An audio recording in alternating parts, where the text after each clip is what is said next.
नमस्कार, श्री स्वामी समर्थ. मी शीतल. मी कुठे चालले ते पुढे तुम्हाला समजेलच.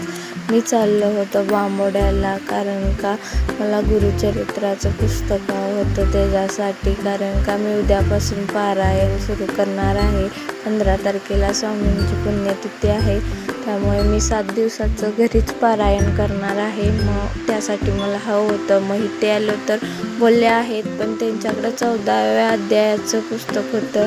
मला जे हवं होतं ते नव्हतं. त्यानंतर मी पेपरवाल्या काकांपाशी आलो तर त्यांच्याकडं होतं, पण ते कथासार होतं, दिंडोरी महाराजांचं नव्हतं. मग त्यानंतर मी खूप सगळीकडे शोधलं, पण मला काय सापडलं नाही. असं म्हणतात की स्वामी खूप परीक्षा घेतात, आणि तसंच आज माझ्याबरोबर घडलं की खूप मी शोधलं पुस्तक, पण मला काही सापडलं नाही. त्यानंतर मी घरी आले त्यानंतर मग बसले वगैरे. त्यानंतर संध्याकाळी मी मठात गेले स्वामींच्या, आणि तिथे मला भेटलं, आणि स्वामींनी आज माझी खरंच खूप परीक्षा घेतली. बाय.